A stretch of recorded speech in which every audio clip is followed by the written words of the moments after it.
Konnichiwa mga mi! So ito na nga, kahit hindi nyo tinatanong, sasabihin ko na. So paano ko nga ba napaparating dito sa Japan si nanay nung walang show money, dependent holder visa lang ako. Especially now that I'm 34 weeks pregnant and unemployed. So today is January 12 at papunta kami ngayon sa Narita Airport para sunduin si nanay. Mga 1.5 hours nga yung biyahe namin papuntang Narita Airport mula sa bahay namin kung walang traffic. At kahit nga hindi ganun kalayuan ang biyahe namin, pinilit ko pa rin dumaan ng highway rest area kasi kailangan ko pa rin gumamit ng toilet. Knowing Japan, kita nyo naman kung gaano kaganda at kalinis ang kanilang public toilet. Maliit nga lang itong nadaanan naming highway rest area. Pero nakikita nyo naman, Diyos ko po, Bendo is life in Japan. Katulad na nga lang nitong vending machine na to na nagbebenta ng ramen. May vending machine ng burgers, ng cakes, ng chocolates, ng onigiri. There's also hot coffee. Dito naman sa kabila, may fresh juice, orange juice, ice cream, name it. So, lahat ng mga drinks nandyan na. So, let's go back to the topic na kung paano ko na-invite si nanay dito sa Japan kahit na dependent holder visa lang ako nang walang show money. Ilalagay ko na lang sa ibaba o sa description box yung mga requirements na kailangan i-prepare ni applicant for Japan visa. Japan visa requirements for visiting relatives. So, isa-isahin po natin kung ano-ano yung mga kailangan nating i-prepare para po hindi na tayo mag-show money. Para sa requirements ni applicant, so si applicant must be a passport holder.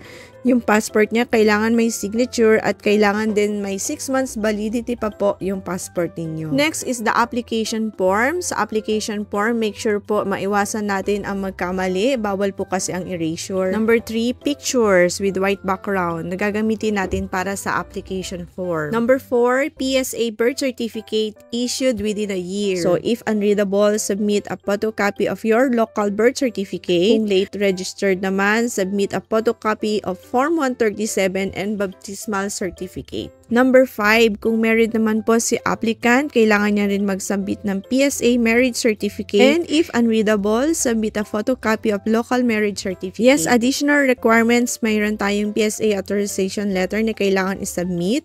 Applicant must fill out and sign this form. Documents naman na kailangan i-provide ni inviter. Una dyan sa listahan ang invitation letter. Next, yung ating guarantee letter.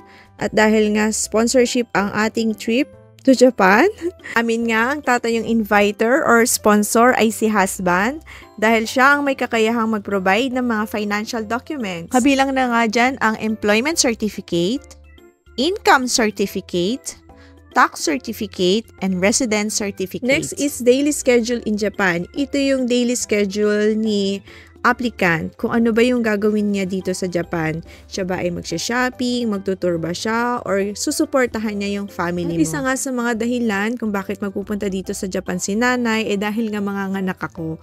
So, hiningan kami ng copy ng baby book na katunayan na nakarehistro ang pagbubuntis ko sa City Hall. Next, photocopy of residence card, front and back. So, kami dalawa ni husband, nag-submit kami ng photocopy ng aming residence card. Lastly, how to prove your relationship doon kay applicant. So, kami ni husband, nag-submit kami ng PSA birth certificate and PSA marriage certificate. And for visiting relatives visa, you have to pay 2,200 pesos only. At kung kayo nga po ay may plano na pumunta dito sa Japan or mag-invite ng kapamilya or kaibigan, mas mainam nga po na mag-apply na po kayo ng mas maaga. At least 2 months before your intended travel date. Yan po ay advisory galing sa Japan Embassy mismo. Dahil nga po yan sa sobrang dami ng Pilipino na nag-a-apply ng tourist visa dito sa Japan. Nandito na nga po pala kami ngayon sa Narita Airport. Kanina pa po nakalapag ang eroplanong sinakyan ni nanay. Pero hindi ko po alam kung bakit hanggang ngayon ay hindi pa siya lumalabas ng arrival gate. Kinakabahan na tuloy ako kasi baka naharang na siya ng aso.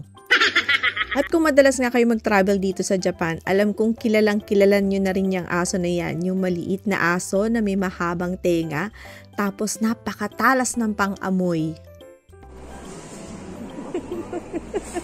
Look like pooping.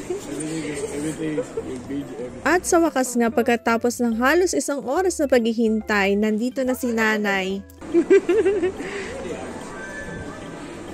Talaga naman nanay, naglaro pa kayo ng tagutaguan ni Nathan.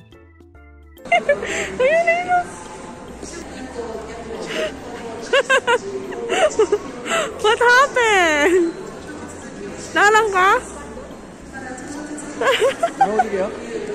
Nahuli ka? Ano naharang sa'yo? Ano hinarang?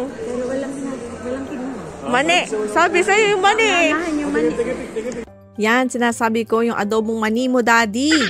So para less hassle na rin po sa inyo kung kayo ay papasok ng Japan, iwasan nyo po magdala ng mga meat katulad po ng longganisa, hotdog, hamburger, chicharon, bawal din po ang itlog na maalat, mga gulay, at mga prutas po, bawal po yan. So dito naman po tayo sa departure area sa second floor. Dito po muna kami kumain ng lunch para nang sa ganun may energy naman po si nanay kasi may jet lag daw po siya.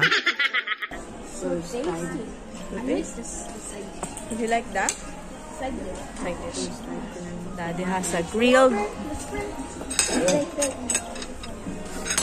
Let's solo. Itadakimasu.